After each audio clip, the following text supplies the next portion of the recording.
family of a murder victim is living in fear 3 years after her death. The victim was allegedly killed by her husband, who slipped off his ankle monitor and vanished. News Channel 8's Brittany Muller here now with an update on the case.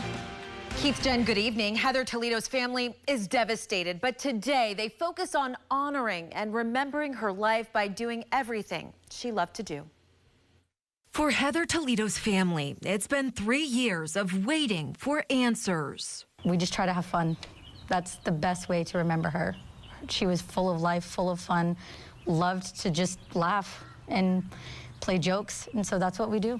Their dad, Enrique Toledo, called 911 and told the operator he killed his wife at their Valrico home in front of one daughter with their 2 other girls in a nearby room on July 3rd, 2022. Heather's brother and sister-in-law, Michelle Green, took in their 3 kids. Toledo was arrested on a first-degree murder charge and was released on a $150,000 bail. But it's still one person who took another person's life, who's affecting a family every single day of our lives.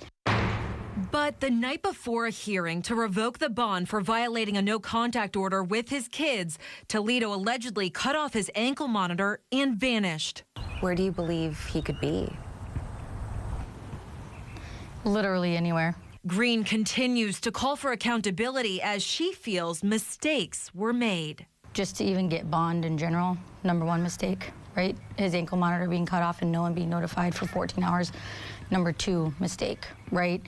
The bondsman, the clerk filing the paperwork wrong, everything, no accountability. 3rd mistake. 8 on Your Side took Green's concerns to the Hillsborough County Clerk of the Court since it hired the third-party ankle monitoring service. In its statement, which was the same as 2023, it was focused on the court's decision, saying since the judge revoked the bond, the bondsman who guaranteed the $150,000 bond does not owe the money. But as 3 years pass, Green and Heather's daughters continue to wait for answers. There are a lot of wrongs that could be made right if the right people looked into it and the right people got involved. The Hillsborough County Sheriff's Office issued an arrest warrant for Toledo in December of 2022, and the state attorney's office says we are prepared to prosecute the case when the defendant is back in our jurisdiction. I'm Brittany Muller, 8 on Your Side. The search is on tonight for the thief who targeted a home meant for someone in need. The theft happened at a Habitat for Humanity home under construction in St. Petersburg. News Channel 8's Victoria Lucas joins us now live from St. Pete. And Victoria, I understand this suspect was caught on video as well. Keith and Jen, good evening to you. And Jen, that is right, but police haven't been able to track down the person who did this just yet.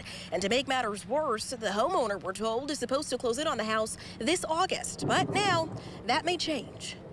So we're right at the finished stage of the house. But Rick Vale of Habitat for Humanity Tampa Bay Gulfside tells me the timeline may change. Take a look at this video caught on a security camera at the home. We saw that they had come through a window in the back bedroom and stole some cabinets and stole all of the power tools on site. Several $1,000s taken. So it appears that what they did is wanting to be able to carry more tools out. They used the smaller cabinets to load them load up the tools in and carry them out. Vale says the grab and go happened around 3:45 in the morning Thursday. He filed a police report later that afternoon. This is considered a burglary, even though the home was unoccupied.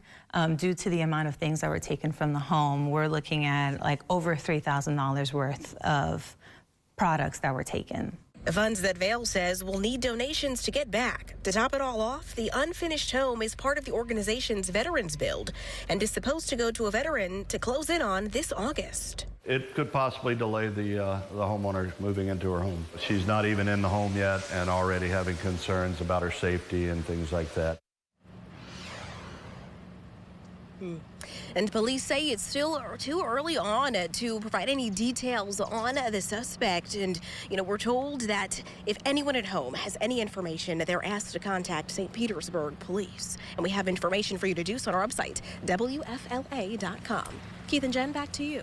Well, thank you, Victoria. Before you go, real quick, though, we want to introduce you formally to our viewers. You just did your very first story here on News Channel 8. You're the newest member of our WFLA team. You come to us from Richmond, Virginia. Tell folks at home a little bit about yourself. Yes, that's right, Jen. Well, thank you so very much. Yes, I'm coming from our sister station in Richmond, Virginia, WRIC. I am a native of Long Island, New York, with Haitian ethnicity, so I am Caribbean, so that means I am a foodie and I love traveling. I'm really happy to be here in Tampa to not only serve the WFLA Channel 8 News team, but also the Tampa Bay community. So thank you so much for having me, and I can't wait to serve you all.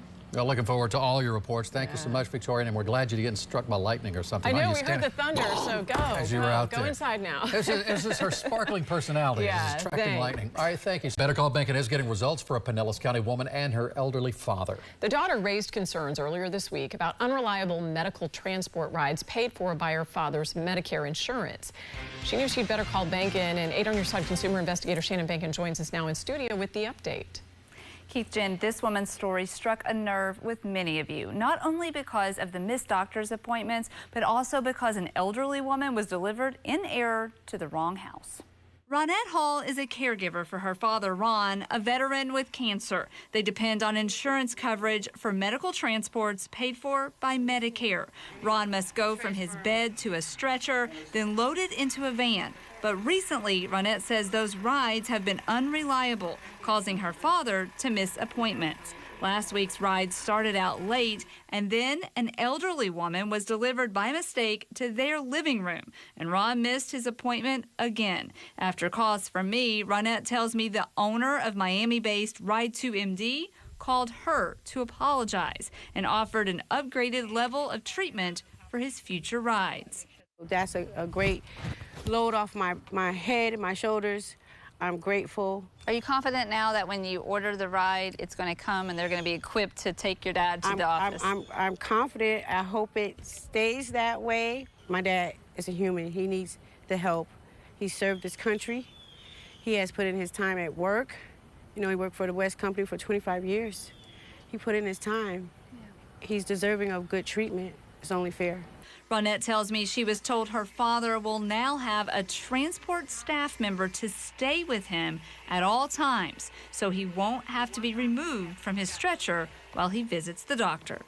I'm very glad I called you, and it was out of anger, looking for help, and you came right to the rescue, and I thank you very much, and my father thanks you. Meanwhile, my calls to Ride 2 MD were not returned, so I reached out to Ron's Medicare provider, Optimum Healthcare, and a spokesperson there told me that they are now investigating this with their provider as well. I like it, Shannon to the rescue. I'm glad it worked out for him, but I'm curious about the person who was delivered, as you say, or brought to the house by mistake. I mean, how's this person doing? So many people have expressed concern about that poor lady that ended up in someone else's living room. And I'm being told that that is still under investigation. But Ronette tells me that she was told the woman has been located. She's been checked on. She's doing okay. It's unclear whether or not her family was notified about what happened. Well, maybe they'll find out by watching.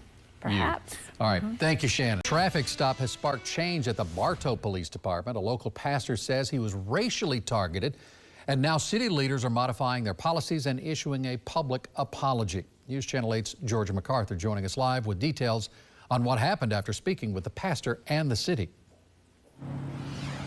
Keith, the city of Bartow police chief tells us that the officer who pulled over the pastor is actually new to the job, but he admitted his officer lacked communication skills. However, he said that routine traffic stop was not only justifiable, but it was lawful. Pastor Dontavius Sanders says a June 29th traffic stop left him feeling like he was targeted because of his race.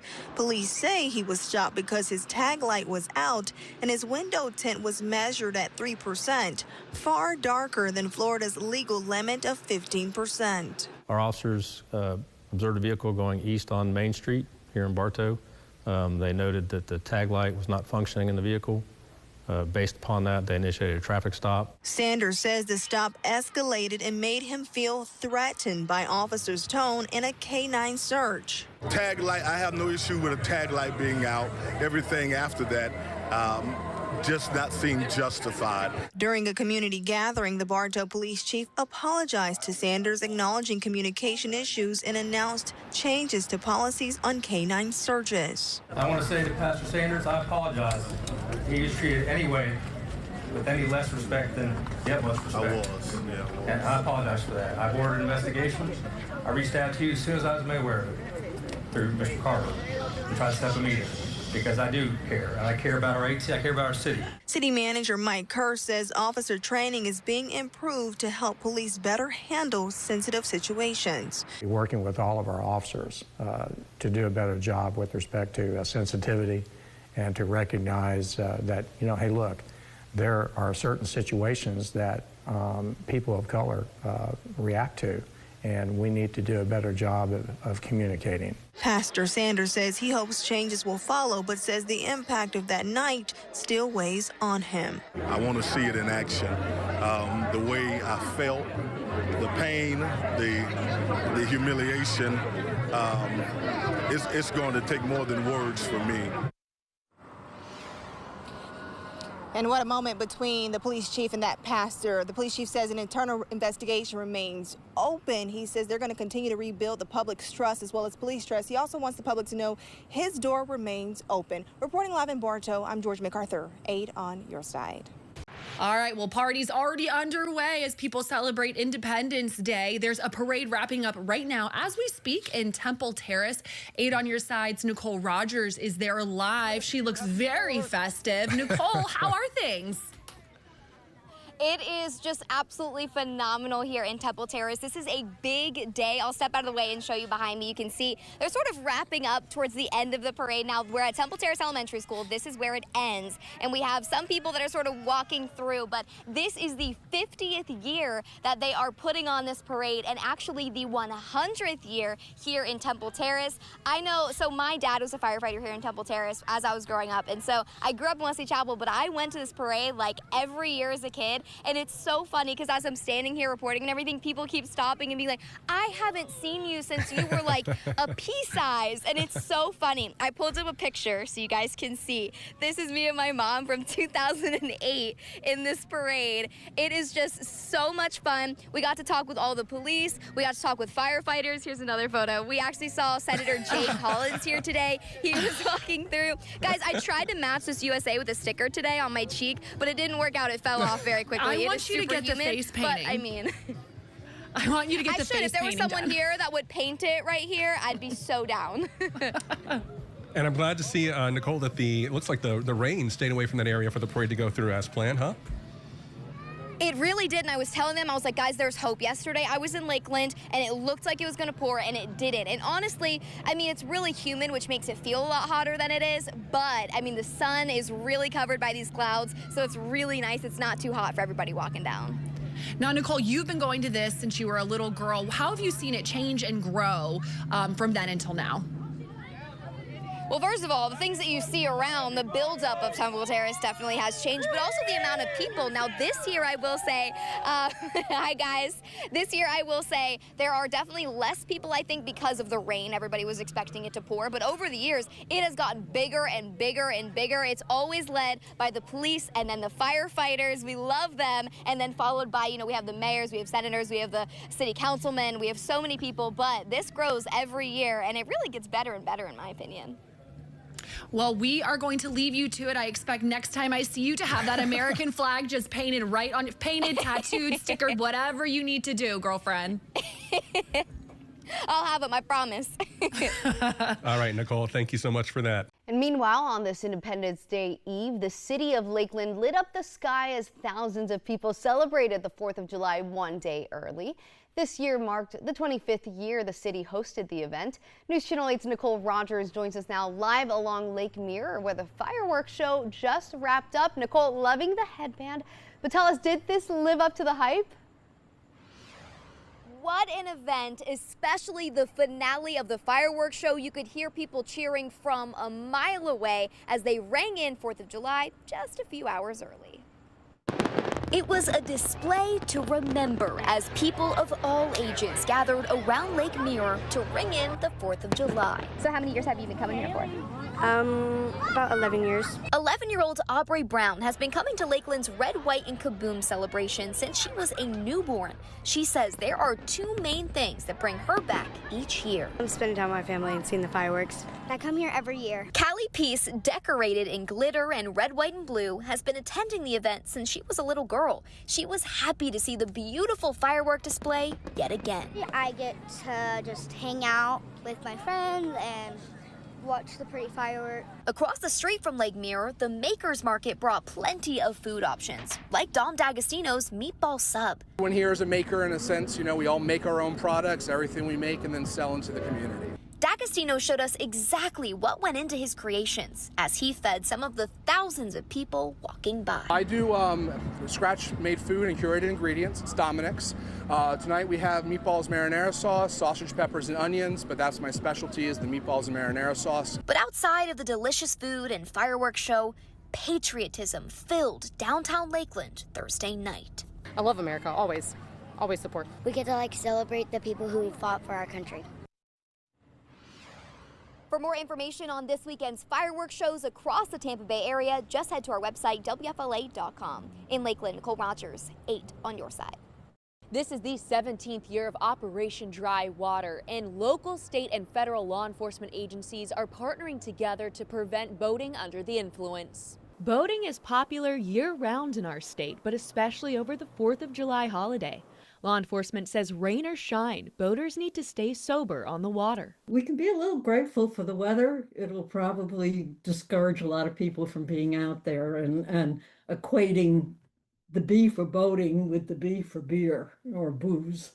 Clearwater Coast Guard Auxiliary Captain Karen Miller says Operation Dry Water is all about education and the importance of boating safety. She says last year there were 556 boating deaths across the country. 556 deaths is actually less than there were before, in 50 years actually. With extra law enforcement patrolling, sobriety checkpoints, and educational classes, the hope is to prevent anyone from losing their life. Give them real life stories of people that have been injured or people that have died. It's not just that one death that we're talking about.